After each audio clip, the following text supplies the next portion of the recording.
रितेश, तुम स्कूल जाओगे या नहीं? माँ की आवाज सुनकर रितेश ने गुस्से में कहा, नहीं, मैं स्कूल नहीं जाऊंगा। शारदा जी को बहुत गुस्सा आया, लेकिन अपने गुस्से को कंट्रोल करके उन्होंने कहा, बेटा, स्कूल नहीं जाओगे तो बड़े होकर क्या बनोगे? क्या मेरी तरह मेहनत मजदूरी करोगे? हाँ माँ, मैं अभी से काम करना चाहता हूँ।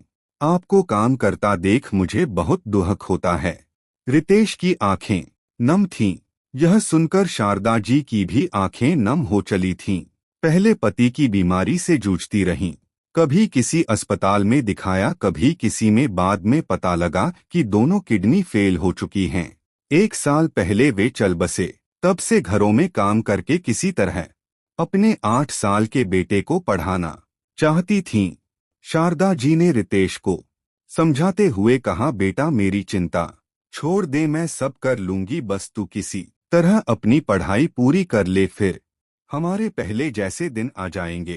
तुझे याद है तेरे पापा कितनी अच्छे से हमें रखते थे? उनके बीमार पड़ते ही सब कुछ बिक गया। अब तो बस ये मकान ही बाकी है। इसे बचाए रखना है तो मुझे तो काम करना ही पड़ेगा, नहीं तो हम सड़क पर आ जाएंगे। रितेश बोला, माँ, इस समय हमें पैसों की जरूरत है। पापा की बीमारी में जो कर्ज लिया था वो कैसे चुकेगा? जब कर्जदार आकर तुम्हें गालियां सुनाते हैं तो मुझसे बर्दाश्त नहीं होता। शारदा जी बोली, बेटा, सब धीरे धीरे चुक जाएगा। मैं तेरी जिंदगी बर्बाद नहीं कर सकती। तू मेरी बात मान, पढ़ना मत छोड़। रितेश उनकी बात को नजरअंदाज करते हुए बोला, माँ, आपको पता है कितनी फीस है मेरे स्कूल की? पापा ने इतने बड़े स्कूल में दाखिला करा दिया। वहाँ की फीस में आपकी आधे महीने की कमाई चली जाती है। कर्ज कैसे उतरेगा? शारदा जी भी मन ही मन यह बात समझती थीं, उनकी हैसियत नहीं थी अब उस स्कूल में पढ़ाने की, लेकिन उन्हें याद है उनके पति ने कैसे भाग दौड़ करके रितेश का एडमिशन करवाया था। उनका सपना था कि रितेश पढ़ लिख कर बड़ा आदमी बन जाए। जब तक राजेश जी जिंदा थे, शारदा जी को कभी किसी बात की कमी नहीं होने दी। घर में हमेशा पार्टियां होती रहती थीं। कभी कोई मेहमान, कभी कोई, हमेशा आते रहते थे। उनके स्वागत सत्कार में शारदा जी को बहुत खुशी मिलती थी। ऐसा लगता था जैसे वो एक बड़े से परिवार के साथ रहती हैं। सब लोग उनका हाल चाल पूछते, लेकिन जब से राजेश जी बीमार हुए, धीरे धीरे सबने किनारा कर लिया। जहां तक कि जब राजेश जी ने प्राण छोड़े, वहां शारदा जी और रितेश के सब लोग उनका हाल चाल पूछते। लेकिन जब से राजेश जी बीमार हुए, धीरे धीरे सबने किनारा कर लिया। जहां तक कि जब राजेश जी ने प्राण छोड़े, वहां शारदा जी और रितेश के अलावा कोई नहीं था। एम्बुलेंस घर आई तब कुछ पड़ोसियों ने मदद की और उनका अंतिम संस्कार किया। उस दिन से आज तक उनका एक भी करीबी रिश्तेदार उनसे मिलने नहीं आया। एक दूर के रिश्तेदार ने कई बार मकान खरीदने की बात की, लेकिन शारदा जी ने उसे फटकार दिया। दोनों माँ बेटे एक दूसरे को समझा रहे थे, तभी दरवाजे की घंटी बजी। शारदा जी ने गेट खोला तो सामने एक बुजुर्ग व्यक्ति खड़े थे। तुम ही राजेश की पत्नी हो? उन्होंने भारी सी आवाज में पूछा। शारदा जी को कुछ समझ नहीं आया तो उन्होंने कहा, जी मैं ही हूँ, लेकिन आप कौन हैं और इन्हें कैसे जानते हैं? बेटी, क्या मैं अंदर आकर बैठ सकता हूँ? बहुत दूर से आया हूँ, क्या मुझे एक गिलास पानी मिल सकता है? एक ही सांस में सब कुछ बोलकर वे बुजुर्ग जवाब का इंतजार करने लगे। शारदा जी ने कहा, हाँ हाँ, आप अंदर आइए, बैठिए, मैं आपके लिए पानी लाती हूँ। शारदा जी के जाने के बाद बुजुर्ग सामने पड़ी एक पुरानी सी कुर्सी पर बैठ गए। रितेश से बात करते हुए उन्होंने पूछा, बेटा, कौन सी क्लास में पढ़ते हो? जी, 3rd में। इतना कहकर रितेश चुप हो गया। शारदा जी पानी लाईं। पानी पीकर बुजुर्ग ने कहा, बेटी, यहाँ बैठो, मेरा नाम शांति लाल है। तुम्हारे पति मेरी ही कंपनी में काम करते थे। बहुत छोटी उम्र से उन्होंने मेरे यहाँ नौकरी कर ली थी। धीरे धीरे उन्होंने मेरा विश्वास जीत लिया। मेरी कंपनी की सारी जिम्मेदारी वे अकेले संभाल रहे थे। इसी बीच मेरी तबीयत खराब रहने लगी। फिर मेरे बेटे ने कंपनी संभाल ली। मैंने अपने बेटे से कहा था, बेटा, राजेश जी को कभी कोई परेशानी नहीं आने देना।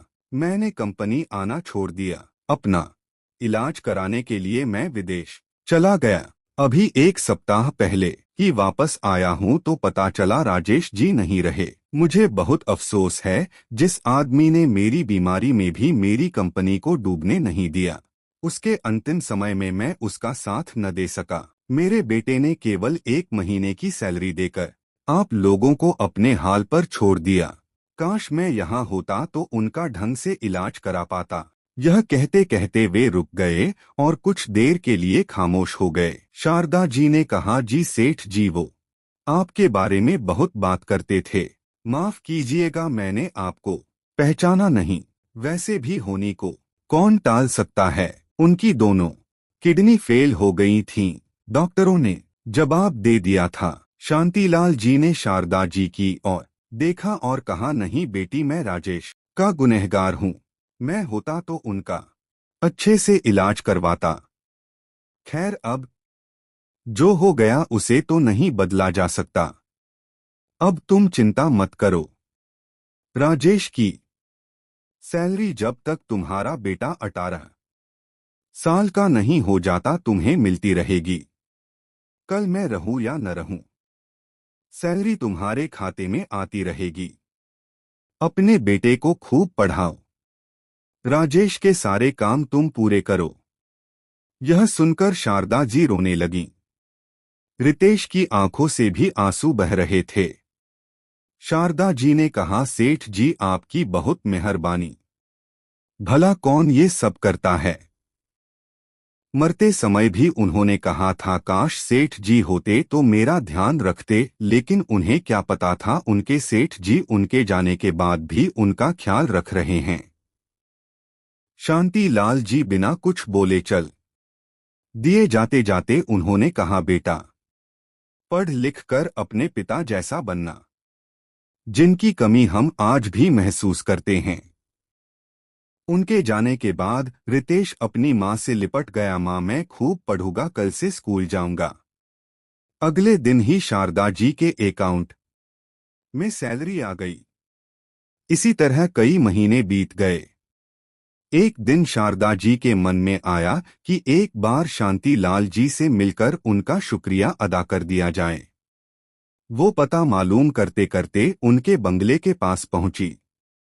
चौकीदार से पता किया तो पता लगा वे जब विदेश से आए थे उसके 15 दिन बाद ही उनकी तबीयत बिगड़ गई और वे चल बसे।